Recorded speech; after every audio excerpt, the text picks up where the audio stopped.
Conhecido como o Príncipe das Trevas, Ozzy Osbourne é conhecido como um dos fundadores do heavy metal. Senhoras e senhores, eu sou Ozzy Osbourne, o maldito Príncipe das Trevas.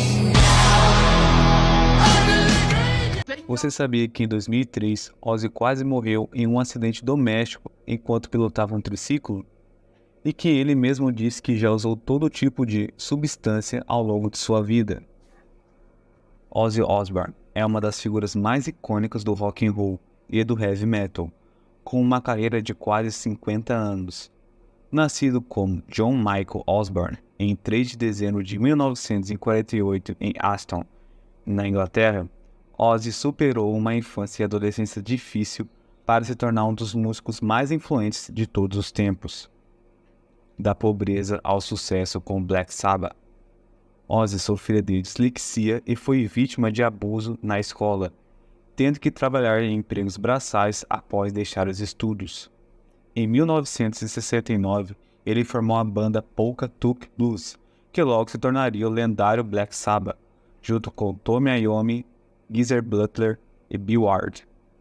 O álbum de estreia homônimo do Black Sabbath, lançado em 1970, é considerado o marco inicial do heavy metal. Com letras sombrias e pesadas, a banda refletiu o clima de descrença e individualismo da juventude da época. Carreira solo e os excessos.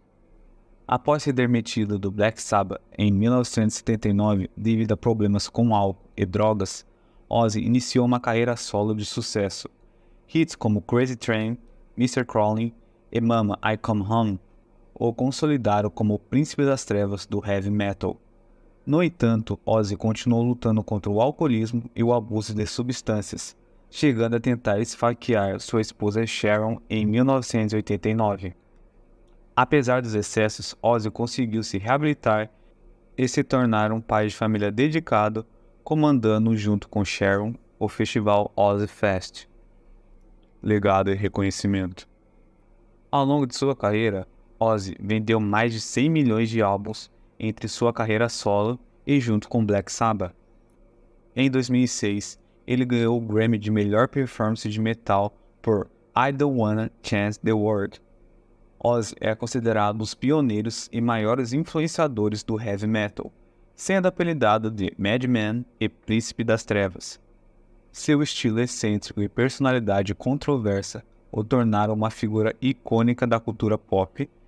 Nos anos 2000, a família de Ozzy Osbourne teve um próprio reality show, Conquistas e Honrarias. Em 2014, Ozzy foi homenageado com a estrela na calçada da fama do rock and roll em Cleveland, Ohio. Em 2015, ele foi nomeado para o Rock and Roll Hall of Fame com Black Sabbath. Em 2018, Ozzy foi nomeado para o Metal Hammer Gold Gods Award Hall of Fame. Apesar de todos os altos e baixos de Ozzy Osbourne, deixou um legado inigualável como um dos maiores artistas do rock and roll e do heavy metal de todos os tempos. Sua jornada marcada por superação, excessos e reinvenção, o consagrou como uma lenda viva da música e da cultura pop. Não se esqueça de compartilhar, comentar, deixar seu like, se inscrever e até a próxima. Tamo junto!